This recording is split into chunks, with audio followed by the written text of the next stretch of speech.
Good morning दोस्तों, मैं संदीप कुमार। मैंने आज आप सबके लिए लेकर के आया सर एक जबरदस्त एक मस्त टॉपिक। कंडीशन क्या है सर, एकदम चीर देंगे, फाड़ देंगे सर। आज किसका ट्रीटमेंट हम लोग करने वाले हैं, तो आज हमारा सामाजिक विज्ञान है, ठीक है। और आज हमारा सामाजिक विज्ञान जो ट्रीटमेंट करने वाले हैं वो सामाजिक विज्ञान में टॉप 400 ऑब्जेक्टिव का आज हमारा तीसरा क्लास है, ठीक है। और मैंने आपसे वादा किया है सर, प्रोमिस किया है, और आपके सामने और आपने मेरे ऊपर इतना भरोसा किया है सर। और अब की बार इतिहास की रिजल्ट की दुनिया में एक अलग इतिहास रचेगा सर, फिर से एक बार, क्योंकि अब की बार ये 482 से भी पार चमकना चाहिए सर। देखो बस एक को मेरा मुहिम है सर। ऑलरेडी मैं ये बात पिछले लगभग 4 महीना से बोल रहा हूं कि हर घर में एक टॉपर होगा। कोई अपना घर का टॉपर होगा, कोई अपना जिला का टॉपर होगा, कोई अपना स्कूल का टॉपर होगा, कोई अपना प्रखंड का टॉपर होगा, कोई अपना कोचिंग का टॉपर होगा सर, कोई अपना बिहार का टॉपर होगा, लेकिन हर घर में एक टॉपर होगा, ठीक है सर। आइए, और इसका पिछले 2 क्लास अगर जो लोग नहीं देखे हैं ना, तो इस वीडियो के डिस्क्रिप्शन में सामाजिक विज्ञान का प्लेलिस्ट का लिंक दिया हुआ है, वहां से जाइए और सारे क्लासेस को कर दीजिए धुआं धुआं धुआं, तभी होगा सर रिजल्ट धुआं धुआं, ठीक है। आइए सर, आज की क्लास का ये पहला सवाल है, 96 नंबर सवाल है, ठीक है। और ऑलरेडी मैं 95 क्वेश्चंस कर चुका हूं। कहता है कृषि क्षेत्र को तृतीय क्षेत्र कहा जाता है। अच्छा सॉरी, किस क्षेत्र को तृतीय क्षेत्र कहा जाता है? तो तृतीय क्षेत्र, तेरी आंखों में तृतीय क्षेत्र जो है सर वो आपको सेवा क्षेत्र को कहा जाता है, ठीक है। आपसे पूछा है कि किस क्षेत्र को तृतीय क्षेत्र कहा जाता है, तो तृतीय क्षेत्र जो है वो आपको सेवा क्षेत्र को कहा जाता है। मैंने क्या बोला है सर कि तृतीय क्षेत्र किसे कहा जाता है, तो तृतीय क्षेत्र जो है वो आपको सेवा क्षेत्र को कहा जाता है। चलिए, कहता है भारत की आर्थिक व्यवस्था कैसी है सर? तो भारत की जो आर्थिक व्यवस्था है आपको मिश्रित आर्थिक व्यवस्था है, ठीक है। एकदम सर एकदम धुआं धुआं करते जाएंगे और सारे सवाल को जो है ना एकदम धुआं धुआं करेंगे और थोड़ा सा फास्ट रिवीजन करेंगे, ठीक है। आइए सर, अगला कहता है ना डेबिट कार्ड संबंधित है किससे? तो डेबिट कार्ड जो है सर वो एटीएम प्रणाली से संबंधित है। मैंने आपको बोला सर कि डेबिट कार्ड किससे संबंधित है, तो डेबिट कार्ड जो है वो एटीएम प्रणाली से संबंधित है, ठीक है। चलिए, अगला सवाल क्या कहता है, थोड़ी सी गौर करना। कहता है बिहार में कहां पे, बिहार में जीवन यापन का मुख्य साधन क्या है? बिहार में जीवन यापन का मुख्य साधन क्या है? तो बिहार में जीवन यापन का मुख्य साधन कृषि है सर, क्योंकि बिहार के अधिकांशतः लोग कृषि पे निर्भर है। हमारे फैमिली कृषि पे निर्भर है, क्योंकि हम लोग जो है सर एक कृषि मतलब भारत जो कृषि प्रधान देश है, और खास करके भारत में यूपी और बिहार जो है सर वो कृषि पे निर्भर है, ठीक है। मतलब खेती बाड़ी पे निर्भर है, ठीक है। आइएगा, बिहार, यूपी, पंजाब, यही सब तो लोग खेती करता है सर। अगला कहता है ना कि देश में सब्जी का उत्पादन में बिहार का स्थान है कितना? देखो सर, ये भारत में मतलब भारत देश में जो सब्जी का जो उत्पादन है उसमें सब्जी उत्पादन में बिहार का जो स्थान है वो पहले था दूसरा, अब है तीसरा। अब कैमा सर ये तीसरा, अब कैमा है तीसरा, ठीक है। मतलब भारत देश में, हमारे देश में जो बिहार का सब्जी उत्पादन में जो अस्तित्व है वो तीसरा नंबर पे है, ठीक है। पहले जो था वो बिहार 2 नंबर पे था सब्जी उत्पादन में, लेकिन अब हो गया है 3 नंबर पे, ठीक है। तो जो पुराना बुक होगा उसमें 2 ही नंबर मरवाइले होगा, ठीक है, और जो नयका बुक है उसमें 3 नंबर मरवाएगा, ठीक है। आइएगा, अगला कहता है निम्न को प्राथमिक क्षेत्र भी कहा जाता है। इनमें से किसे प्राथमिक क्षेत्र भी कहा जाता है? तो देखो, जब बोलेगा प्राथमिक क्षेत्र, क्या बोलेगा रे बाबा? प्राथमिक क्षेत्र। तो प्राथमिक का मतलब होता है ना सर, ये प्राथमिक का मतलब होता है सर, प्राथमिक क्षेत्र का मतलब होता है कृषि क्षेत्र, ठीक है। तो निम्न में को प्राथमिक क्षेत्र कहा जाता है, मतलब इनमें से किसे प्राथमिक क्षेत्र कहा जाता है? तो कृषि को प्राथमिक क्षेत्र कहा जाता है। चलिए, आइएगा सर, अगला सवाल क्या कहता है, थोड़ी सी गौर करिएगा। देखिए, मेरा कहना है सर कि शिद्दत से, प्यार से, मोहब्बत से पढ़ो, रिजल्ट की दुनिया में फिर से एक बार इतिहास लिखेंगे सर। हाँ देखो, मैं तो एक ही बात कहता हूं सर कि जहां पे आपको पढ़ाई समझ में आता है वहीं पे पढ़ो, ठीक है, लेकिन बट पढ़ो। जहां पे आपको शिद्दत और प्यार और मोहब्बत से समझ में आता है पढ़ाई, वहीं पे पढ़ो, लेकिन पढ़ो सर, क्योंकि ये 2 महीना पढ़ लोगे ना सर तो आपकी सपना को लेकर के सर घर में कोई इंतजार कर रहा है, कितना लोग समझिएगा कि बीबी कहाँ है सर जो इंतजार करेगा। नहीं सर, दुनिया बीबी में नहीं है सर, दुनिया बाबू सोना में नहीं है सर, दुनिया माता पिता के आंचल में है सर। उनकी आंचल को निहारो और इनकी सपना को करो साकार, क्योंकि उन्होंने तुमको पैदा करके इतना बड़ा कर दिया सर। और एक बार उनकी सपना को आप पूरा कर दो सर, जिंदगी में ना तुमको कभी भी कहीं भी किसी भगवान की जरूरत नहीं पड़ेगा सर। माँ मम्मी पापा के पैर के सामने माथा टेकोगे तो आशीर्वाद मिलेगा सर, और शिद्दत और प्यार और मोहब्बत से जाके भगवान के सामने माथा टेकोगे सर तो आपको सुकून मिलेगा सर। ठीक है, क्योंकि भगवान और माता पिता का स्तर सेम है सर। ठीक है, आइएगा अगला कहता है ना कि गरीबी कैंसर रोग की तरह है। किसने कहा था? गरीबी जो है सर वो हमारे देश में बहुत ज़्यादा है, और आपको पता है कि गरीबी जो है, गरीबी को कोई नहीं पूछता है सर, गरीबी को सब कोई लात मार देता है। तो गरीबी जो है वो कैंसर रोग की तरह है। किसने कहा था? तो आपको अर्थशास्त्री कुजनेथ जी ने कहा था। ठीक है, ऑप्शन नंबर ए। अगला जो है सर वो जीवन भौतिक गुणवत्ता का सूचक है। जीवन जो है सर वो भौतिक गुणवत्ता का सूचक है। वो क्या है? आप देखो सर, जीवन भौतिक गुणवत्ता का सूचक है।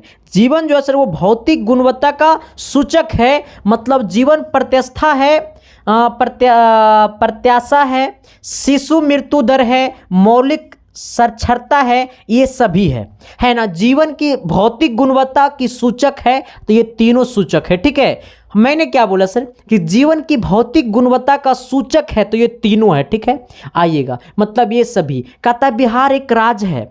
रियलिटी में बिहार एक राज्य है, लेकिन बिहारी जो है ना सर वो सबसे अल्टर होता है। सबसे ज़्यादा इंजीनियर पैदा करने वाला बिहार है सर, सबसे ज़्यादा डॉक्टर बनने वाला बिहार है सर, सबसे ज़्यादा आईएएस पैदा करने वाला बिहार है सर, सबसे ज़्यादा आईएएस ऑफिसर नेतो बोलेगा तो सबसे ज़्यादा बिहार में नेता भी है। ठीक है, मैंने क्या बोला सर कि बिहार एक राज्य है, उद्योग प्रधान, पशुपालन प्रधान, खनिज प्रधान, कृषि प्रधान। हाँ, हमारे बिहार जो राज्य है सर वो व्यापारियों का राज्य नहीं है, ये जो है उद्योग का राज्य नहीं है, क्योंकि बिहार में कोई उद्योग है ही नहीं, तो उद्योग तो ऑप्शन में होगा नहीं। पशुपालन, बिहार में लोग पशुपालन पे आश्रित नहीं है, ये भी नहीं होगा। खनिज प्रधान, खनिज यहाँ नहीं है सर, झारखंड में खनिज है, ये भी खत्म। हमारा बिहार जो वो कृषि प्रधान राज्य है। कैसा सर? कृषि प्रधान, क्योंकि सर भारत जो वो कृषि प्रधान देश है, तो बिहार भी कृषि प्रधान राज्य है सर। ठीक है, आइएगा अगला। कहता है ना आर्थिक विकास की माप के लिए सबसे उपयुक्त सूचकांक है। देखो सर, मैंने आपको क्या बोला है कि आर्थिक विकास की माप के लिए, आर्थिक विकास की माप के लिए सबसे उपयुक्त सूचांक है। अले बाबा ले बाबा, ना बनी करे, ना समझ में आया करे। देखो सर, मैं हमेशा सिखाता हूँ कि ज़िंदगी में सर कुछ लॉजिक से समझो। ठीक है, कुछ लॉजिक से पढ़ो। ठीक है, रटोगे सर तो तुम्हारा ज़िंदगी रटा जाएगा, बट सिलेबस नहीं रटाएगा सर। हर चीज़ का एक लॉजिक होता है सर। भले ही एसएसटी रटने वाला चीज़ है सर, बट उसको एक अलग तरीका से पढ़ो।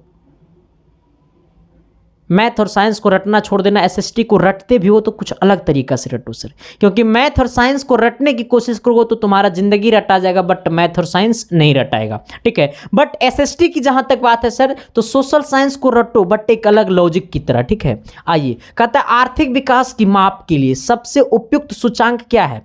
आर्थिक विकास, मतलब आर्थिक विकास की माप के लिए सबसे उपयुक्त सूचांक क्या है? सबसे उपयुक्त सूचांक क्या? तो प्रति व्यक्ति आय। देखो सर, जिस दिन प्रति व्यक्ति आय बढ़ जाएगी उस दिन बिहार में या कहीं भी आर्थिक जो हमारा आर्थिक स्थिति जो हम लोग का खराब है वो सही हो जाएगा। क्योंकि सर देखो, प्रति व्यक्ति आय कहां से बढ़ेगा? प्रति व्यक्ति आय कब बढ़ेगा सर? जब जनसंख्या पे नियंत्रण होगा।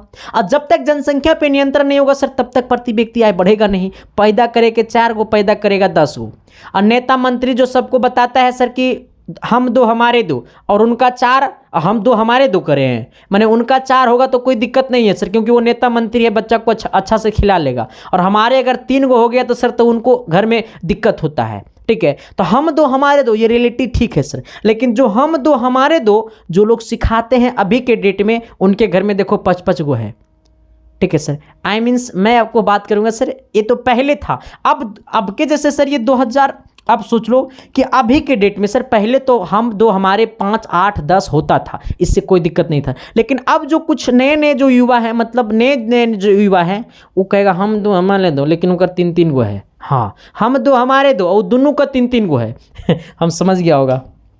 आइए सर, अगला कहता है ना सर कि आर्थिक विकास की माप के लिए सबसे उपयुक्त सूचांक क्या है? आर्थिक विकास की माप के लिए सबसे उपयुक्त सूचांक है प्रति व्यक्ति आय। क्या है सर? प्रति व्यक्ति आय। अगला सवाल कहता है इनमें कौन प्रति व्यक्ति इनमें कौन प्राकृतिक आपदा नहीं है? देखो सर, प्राकृतिक आपदा मतलब जैसे हो गया सुनामी, बाढ़, ज्वालामुखी फटना, ये सब प्राकृतिक आपदा हो गया। प्राकृतिक आपदा मतलब जो प्राकृतिक के द्वारा आया गया है, तो सुनामी प्राकृतिक आपदा है, बाढ़ जो है सर वो प्राकृतिक आपदा है, भूकंप जो है सर वो प्राकृतिक आपदा है। लेकिन आतंकवाद कौन प्राकृतिक आपदा है रे? आतंकवाद हम बनते हैं, आतंकवाद तुम बनते हो। गरीबी के मारा हुआ इंसान आतंकवाद पैदा होता है सर। हाँ, जो लोग गरीबी का मारा हुआ है, पेट का मारा हुआ है सर, वो इंसान जिंदगी में कुछ भी करने के लिए तैयार हो जाता है। आतंकवाद जो है सर वो पैदा होते उसका आतंकवाद नहीं हो जाता सर, वो आतंकवाद नहीं बन जाता है, उसका पेट का मारा हुआ इंसान आतंकवाद बनता है सर। आप कहिएगा सर और कहीं खाने की और कहीं कम अच्छा से कमा नहीं सकता है?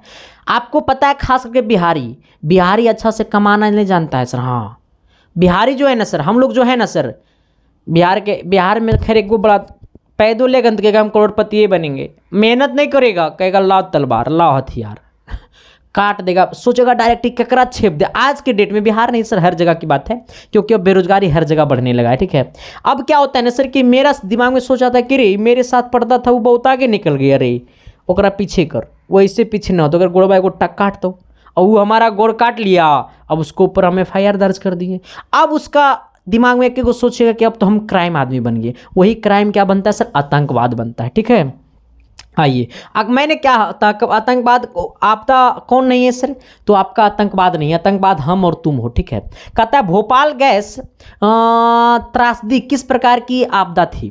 भोपाल गैस की त्रासदी जो था वो किस प्रकार की आपदा थी? भोपाल गैस त्रासदी किस प्रकार की आपदा थी? तो ये जो था वो मानव जनित आपदा था। ठीक है, भोपाल गैस त्रासदी किस प्रकार की आपदा थी? ये मानव जनित आपदा थी। इसमें लगभग 15,000 से अधिक मानव की मृत्यु हुई थी। भोपाल गैस त्रासदी में लगभग 15,000 से अधिक लोगों की मृत्यु हो गया था। ठीक है, तो इसलिए कहा जाता है सर कि भोपाल गैस त्रासदी किस प्रकार की आपदा थी? तो मानव जनित आपदा थी। ठीक है, आइए अगला सवाल। अगला कहता है सुनामी क्या है? सुनामी क्या है सर? एक ज्वालामुखी पहाड़, वर्षा ऋतु में नदियों में बाढ़ आना, सूरज की भीषण गर्मी, या फिर सर ये कौन है? आपसे पूछा है सुनामी क्या है सर? हमसे पूछा है सुनामी क्या है? तो सुनामी जो होगा सर वो विनाशकारी समुद्री लहर। सुनामी कब होता है? जब समुद्र में लहर आता है तब सुनामी आता है। ठीक है, तो क्या बोला है सर? विनाशकारी समुद्री लहर होगा। ठीक है, चलिए अगला कहता है ना सर, थोड़ी सी गौर करिएगा। कहता है सुनामी किस भाषा का शब्द है? ये जो सुनामी है सर, ये जो सुनामी है ना वो जापानी भाषा का शब्द है। हम लोग इसको यूज भले ही करते हैं, लेकिन ये जो सुनामी है वो आपको जापानी भाषा का शब्द है। सुनामी किस भाषा का शब्द है? तो जापानी भाषा का शब्द है। ठीक है, आइएगा अगला कहता है निम्नलिखित में कौन रबी फसल है? अच्छा, ये रबी फसल में कौन कौन आता है? देखो, ये जो रबी फसल है सर, ये रबी फसल में कौन कौन आता है? तो रबी फसल में सबसे पहले आता है गेहूं। क्या आता है सर? ये गेहूं। रबी फसल में सबसे पहले क्या आता है सर? गेहूं। रबी फसल में सबसे पहले क्या आता है सर? गेहूं। ठीक है, फिर आता है जौ। जौ का नाम सुना है रे? आलू। जौ का नाम नहीं सुना है? जौ गाय भैंस को खिलाने के लिए लगाया जाता है जौ। ठीक है, गांव में सर लगाया जाता है, तुम लोग नहीं सुना होगा, एक्चुअली हम सुने हैं। ठीक है, क्योंकि सर हम ठेठ गांव देहाती इंसान है। ठीक है, आप भले सर हम लोग का देखो, हम लोग का पिता जो है ना, जो मतलब प्योर जो होता है ना सर किसान है, समझ गए ना? जो प्योर वाला किसान होता है ना सर, हम लोग 110% सब किसान जो हम लोग जो है ना किसानी पे आश्रित रहते हैं। ठीक है, बट लोग अब क्या है सर कि हम लोग को शिक्षा मिला तो हम लोग बाहर में रहने लगे हैं, लेकिन सर हम लोग जो है ना प्योर मतलब जो किसानी लाइन से हम लोग बिलोंग करते हैं। ठीक है, तो हम समझते हैं जौ क्या होता है, जो देहात से होगा वो समझ गया होगा। ठीक है, आ जाना सर। आलू, ये सब जो है ना वो रबी फसल में आता है। ठीक है, और इसमें बहुत सारा है। ठीक है, चलिए अगला क्या कहता है, थोड़ी सी गौर करना। कहता है गेहूं के उत्पादन में ए काहे से हो गया तू, काहे से हो गया, हाँ अब ठीक हो गया। कहता है सर गेहूं के उत्पादन में कौन राज्य आगे है? तो गेहूं के उत्पादन में सबसे आगे जो है सर वो उत्तर प्रदेश है, ठीक है, क्योंकि जनसंख्या के मामले में भी उत्तर प्रदेश सबसे आगे है, तो गेहूं उत्पादन में भी उत्तर प्रदेश सबसे आगे है, ठीक है। गेहूं उत्पादन में कौन राज्य सबसे आगे है? तो उत्तर प्रदेश सबसे आगे है, ठीक है। आइएगा अगला, कहता इनमें कौन राज्य चाय का प्रमुख उत्पादक है? अच्छा, चाय कहाँ उत्पादक होता है सर? चाय का प्रमुख उत्पादक कहाँ है? जल्दी से जल्दी सर कमेंट करो। ये आपका है क्वेश्चन नंबर आपका कितना? ये क्वेश्चन नंबर जो है सर वो आपको 113 है, ठीक है। ये 113 नंबर क्वेश्चन है। हमें पूछा इनमें कौन राज्य चाय का प्रमुख उत्पादक है सर? तो इसमें से जो है सर वो आपको चाय का सबसे प्रमुख उत्पादक जो है सर वो आसम है, और आसम में लगभग 52% चाय उत्पादन देता है पूरे देश में, ठीक है। मतलब देश का, भारत का, मतलब पूरा जो चाय उत्पादन होता है पूरे देश में उसका 52% आसम देता है चाय उत्पादन करके, ठीक है। तो चाय उत्पादन का सबसे बड़ा राज्य, सबसे बड़ा बोलेगा सर राज्य कौन है? तो आपको आसम है। आसम पूरे देश में कितना प्रतिशत चाय उत्पादन देता है सर? तो 52%। बाकी 48% में हम सब हैं।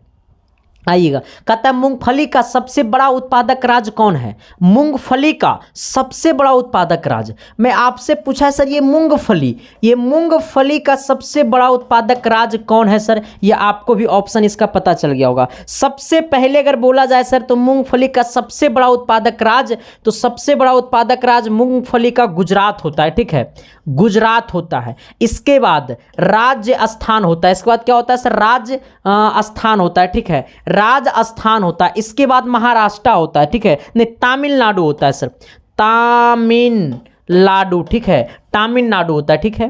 तो सबसे बड़ा कौन है सर? सबसे बड़ा आपका है गुजरात, उसके बाद राजस्थान, फिर क्या है? तमिलनाडु, ठीक है, फिर क्या है सर? ये तमिलनाडु, ठीक है। आ जाइएगा, तो बोला मूंगफली का सबसे बड़ा उत्पादक राज्य कौन है? तो गुजरात है।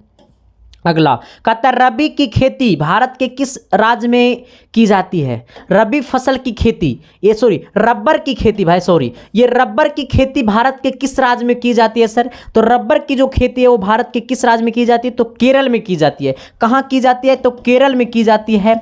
लगभग 75 से 80% रबर की खेती भारत के केरल में ही होता है, ठीक है।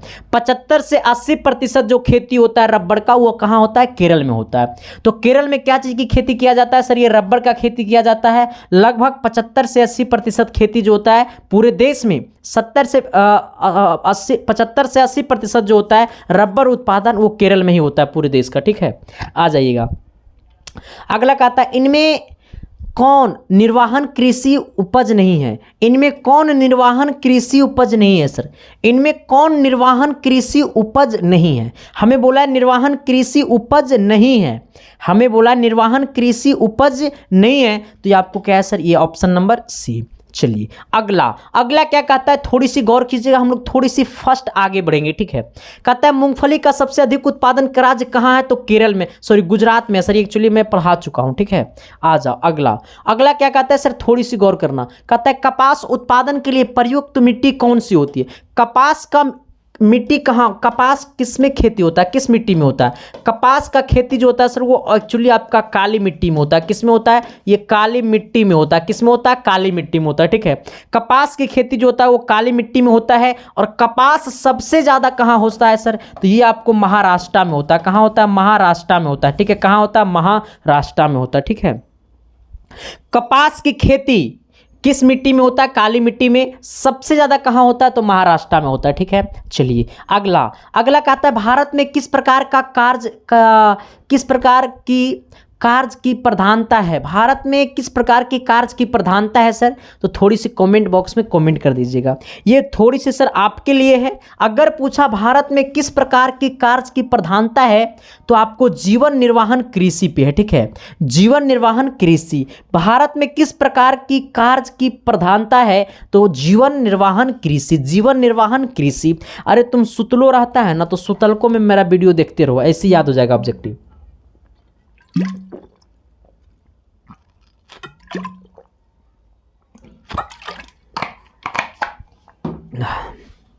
चलिए सर आइए, बोलता है भारत में किस प्रकार का कार्य की प्रधानता है, तो जीवन निर्वाहन कृषि। अगला अगला क्या कहता है सर, थोड़ी सी गौर करना। अगला कहता है ना कि लाल सेना का गठन किसने किया था। ये लाल सेना का गठन किसने किया था सर, थोड़ी सी कमेंट बॉक्स में कमेंट कर देना। मैं पूछ रहा हूं सर कि लाल सेना का गठन किसने किया था सर, तो लाल सेना का गठन किसने किया था सर, तो आपको ट्रॉट्स्की ने किया था। ठीक है, ये कब किया था, तो 1918 में किया था। ठीक है, लाल सेना का गठन किया था कब, तो 1918 में किया था सर। ठीक है, चलिए अगला सवाल। अगला सवाल क्या कहता है, थोड़ी सी गौर करना। कहता है रूस में कृषक दास प्रथा का अंत कब हुआ। रूस में कृषक दास प्रथा का अंत कब हुआ सर, मैं पूछ रहा हूं रूस में कृषक दास प्रथा का अंत कब हुआ, तो रूस में कृषक दास प्रथा का जो अंत हुआ वो 1861 में हुआ। रूस में कृषक दास प्रथा का अंत कब हुआ, तो 1861 में हुआ। चलिए अगला सवाल। अगला सवाल क्या कहता है, थोड़ी सी गौर करिएगा। कहता है कार्ल मार्क्स का जन्म कहाँ हुआ था, तो इसका जो जन्म है सर, इनका जो जन्म है वो हुआ था कहाँ, तो वो हुआ था सर ये जर्मनी में हुआ था। कहाँ हुआ था, जर्मनी में हुआ था। ठीक है, कहता है कार्ल मार्क्स का जन्म कहाँ हुआ था, तो जर्मनी में हुआ था। और ये कब हुआ था, ये आपको कमेंट करना है। ठीक है, कार्ल मार्क्स का जन्म कहाँ हुआ था और कब हुआ था, ये आपको कमेंट करना है। 122 नंबर सवाल। ठीक है, ये आपको कमेंट करना है सर 122 नंबर सवाल को। चलिए अगला अगला क्या कहता है, थोड़ी सी गौर करिएगा। कहता है लेनिन की मृत्यु कब हुई, एक्चुअली मैं पढ़ा चुका हूं। लेनिन की मृत्यु कब हुई, 1924 में। लेनिन की मृत्यु कब हुई, तो 1924 में। कब, 1924 में कब सर, मैं वही पूछ रहा हूं 1924 में हुआ था कब, 1924 में हुआ था। ठीक है, कब बोले तो 1924। कहता है नई आर्थिक नीति कब लागू हुई, नई आर्थिक नीति कब लागू हुई, न्यू आर्थिक नीति कब लागू हुई सर, थोड़ी सी कमेंट बॉक्स में कमेंट कर देना। 1900, अगर आपका ऑप्शन अगर 1921 दे रहा है, ठीक है, अगर 1921 दे रहा है तो 1921 आपका गलत होगा। ठीक है, लेनिन नई आर्थिक नीति कब लागू हुई, तो 1921 नहीं है, 1921 नहीं है, बल्कि 1991। ठीक है, 1991 आपका ऑप्शन जो है सर, आपके बुक में जो ऑप्शन है वो आपको 1921 देगा, बट नई आर्थिक नीति कब लागू हुआ, तो 1921 ना होकर के 1900 कब होगा, 91 होगा। ठीक है, 1921 नहीं मारना है। अगर ऑप्शन में 1921 नहीं, 1991 ना रहे तो 1921 में नहीं मारना, ऑप्शन में नन ऑफ दीज रहेगा। ठीक है, चलिए ऐसे अब बुक मरवा रहा है तो मार देना, कोई दिक्कत नहीं है, बट वो गलत है।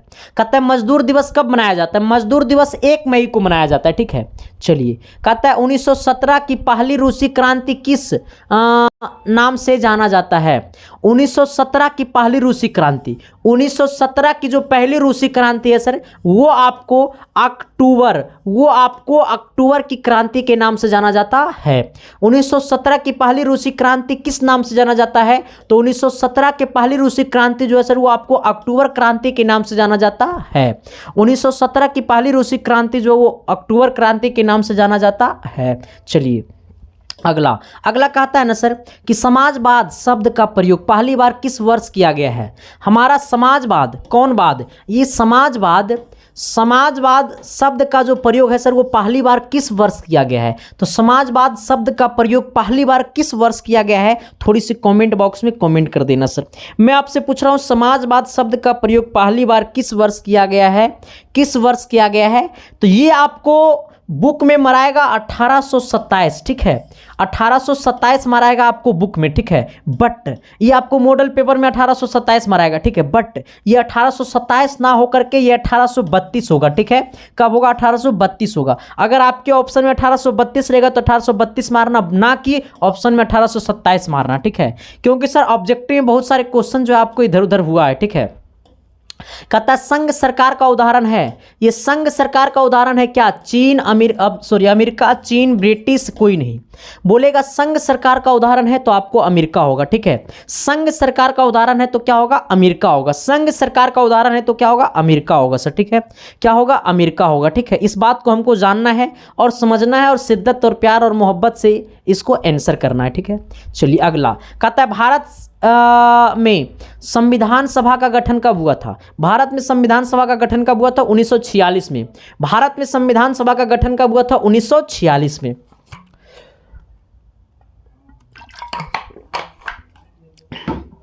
भारत में संविधान सभा का गठन कब हुआ था? 1946 में। अगला कहता है ग्राम पंचायत का सचिव कौन होता है? ग्राम पंचायत, देखो सर, ये ग्राम पंचायत का सचिव कौन होता है? पंचायत सचिव। तो पंचायत सचिव, ग्राम पंचायत का पंचायत सचिव बोला है, ठीक है। ग्राम पंचायत का सचिव कौन होता है? तो पंचायत सचिव होता है, ठीक है। ग्राम पंचायत का सचिव कौन होता है? तो ये पंचायत सचिव होता है। आप लोग इस बात को थोड़ी सी दिमाग में रख लेना, ठीक है, क्योंकि आपके गांव में भी बड़ा पॉलिटिक्स होता है और मेरे गांव में बड़ा पॉलिटिक्स है। देखो बिहार के हर गांव में, बिहार यूपी में खास करके हर गांव में और हर घर में नेता ही नेता है सर, ठीक है। तो ग्राम पंचायत का जो सचिव होता है वो कौन होता है? तो वो पंचायत सचिव होता है, ठीक है ना। इसको नोट कर लेना, ठीक है। चलो, ऐसा नहीं कि पंचायत सचिव के लिए तू भी अब इलेक्शन लड़ना चालू कर देना। ये चुना जाता है मुखिया जी के द्वारा, ठीक है। कहता है ना, बिहार की स्थानीय निकायों की चुनाव में महिलाओं के लिए आरक्षण का प्रबंधन है। देखो सर, बिहार की स्थानीय निकायों के चुनाव में महिलाओं के लिए आरक्षण का प्रबंधन है। देखो सर, हमारा जो महिलाओं का जो आरक्षण है वो मतलब पंचायती चुनाव में वो 50% है सर, ठीक है। 50% चुनाव में आरक्षण है मुखिया तुखिया के चुनाव में, मतलब पंचायती राज में जो चुनाव होता है ना उसमें 50% महिलाओं ही लड़ती है। अगला कहता है बिहार में पंचायती राज का स्वरूप कैसा है? बिहार में पंचायती राज का स्वरूप कैसा है? बिहार में पंचायती राज का स्वरूप कैसा है? एक स्तरीय, द्विस्तरीय, त्रिस्तरीय कैसा है सर? बोलेगा कि बिहार में पंचायती राज का स्वरूप कैसा है? तो त्रिस्तरीय है, ठीक है। बोलेगा बिहार में पंचायती राज का स्वरूप कैसा है? तो त्रिस्तरीय है। चलिए अगला सवाल कहता है सर कि भारत में योजना आयोग का गठन कब हुआ था? भारत में योजना आयोग का गठन कब हुआ था? थोड़ी सी एक बार कमेंट बॉक्स में कमेंट कर देना। मैं आपसे पूछता हूं सर कि भारत में योजना आयोग का गठन कब हुआ था? तो 15 मार्च 1950 में हुआ था, ठीक है। भारत में योजना आयोग का गठन कब हुआ था? तो 15 मार्च 1950 में हुआ था। ये आपके एग्जाम में सवाल पूछा हुआ एक्चुअली में है और इसको हमको शिद्दत से, प्यार से, मोहब्बत से पढ़ना भी है, ठीक है। आपसे पूछा भारत में योजना आयोग का गठन कब हुआ था? तो 15 मार्च 1950 में हुआ था, ठीक है। भारत में योजना आयोग का गठन कब हुआ था? तो 15 मार्च 1950 में हुआ था। अगला कहता है नगर निगम के निर्वाचित प्रधान कहा जाता है किसे? नगर निगम के निर्वाचित प्रधान किसे कहा जाता है सर? नगर निगम के निर्वाचित प्रधान किसे कहा जाता है सर? तो नगर निगम के निर्वाचित प्रधान कहा जाता है महापौर को। किसको? महापौर को, ठीक है। नगर निगम के निर्वाचित प्रधान किसे कहा जाता है? तो महापौर को, ठीक है। चलिए अगला सवाल क्या कहता है? थोड़ी सी गौर करना। कहता है भारतीय संविधान का 73वां संशोधन निम्नांकित में किस विकल्प से संबंधित है? देखो सर, अगर आपसे पूछेगा 73वां संशोधन किससे संबंधित है सर, तो ये 73वां जो है सर, वो 73 जो है संशोधन है, संशोधन जो है वो किससे संबंधित है? तो 73 जो संशोधन है वो आपको ग्राम पंचायत से संबंधित है। किससे संबंधित है? पंचायती राज से संबंधित है। किससे संबंधित है? ये पंचायती राज से संबंधित है, ठीक है। 73वां जो संशोधन है वो पंचायती राज से संबंधित है, ठीक है। चलिए अगला कहता है पंचायत समिति का प्रधान होता है कौन? देखो सर, पंचायत समिति का चुनाव होता है मुखिया के साथ, ठीक है। पंचायत समिति का जो चुनाव होता है वो मुखिया के साथ होता है, ठीक है। जैसे जब मुखिया का चुनाव होगा तभी पंचायत समिति का चुनाव होता है, लेकिन पंचायत समिति का जो मेन अतिथि होता है वो प्रमुख होता है। पंचायत सचिव जो है, पंचायत समिति जो है एक प्रमुख को चुनता है, ठीक है। पंचायत समिति जो है वो प्रमुख को चुनता है, वो सभी पंचायत समिति का हेड होता है प्रमुख, ठीक है। आइएगा, कहता है नगर निगम के प्रमुख प्रशासक को कहा जाता है। नगर निगम के मुख्य प्रशासक को कहा जाता है। नगर निगम के मुख्य प्रशासक को क्या कहा जाता है? थोड़ी सी कमेंट बॉक्स में कमेंट कर देना सर। क्यों? क्योंकि ये कमेंट आपको करना पड़ेगा, ठीक है। नगर निगम के प्रमुख तो नगर युक्त कहा जाता है, ठीक है। ऑप्शन नंबर डी हो जाएगा। चलिए अगला सवाल क्या कहता है? थोड़ी सी गौर करना। कहता है लोकसभा में निर्वाचित हेतु कुल सीटों की संख्या 543 है। लोकसभा में निर्वाचित हेतु कुल सीटों की संख्या 543 है। कहता है भारतीय राष्ट्रीय कांग्रेस का चुनाव चिन्ह क्या है? भारतीय राष्ट्रीय कांग्रेस का चुनाव चिन्ह क्या है? पंजा। अगला कहता है भारतीय जनता पार्टी का मुख्य प्रेरक सिद्धांत है। भारतीय जनता पार्टी का जो मुख्य प्रेरक सिद्धांत है ना सर, वो संस्कृति राष्ट्रीयवाद है, ठीक है। जो भी हमारा भाजपा है, ठीक है। और यहाँ पे जो कांग्रेस है, ठीक है। कांग्रेस का चुनाव चिन्ह क्या है सर? तो हाथ का पंजा, और यहाँ पे भारतीय जनता पार्टी का मुख क्या है, तो संस्कृति राष्ट्रवाद है, ठीक है। और आज तक मैंने टोटल 150 क्वेश्चंस आपको मैं करवा चुका हूँ, ठीक है सर। तो बाकी आगे वाला जो सवाल होगा वो आपको अगले क्लास में होगा, तो अगली क्लास के लिए आपको इंतजार नहीं करना है सर। जो भी लोग चैनल पे नए हैं तो चैनल को सब्सक्राइब कर देना है, प्यार मोहब्बत से एक बार कमेंट बॉक्स में कमेंट कर देना कि ये क्लास कैसा लगा। और ये आज की क्लास में टोटल हमने 50 क्वेश्चंस करवाया है, ठीक है, 45 क्वेश्चंस करवाया है। उसमें से आप कितना जानते थे वो भी कमेंट बॉक्स में कमेंट कर देना, ठीक है sir. Thank you, love you. बाकी ये क्लास कैसा लगा सर जरूर कमेंट बॉक्स में बताना। अच्छा लगा तो अच्छा बताना, खराब लगा तो वो बताना, तुमको जैसा लगा वैसे बताना, लेकिन दिल पे हाथ रख के बताना, ठीक है sir. Thank you, love you. मिलते हैं आप सभी के बीच सर अगली क्लास में, तब तक के लिए बाय। देखते रहना इसके साइंस क्लासेस। Thank you.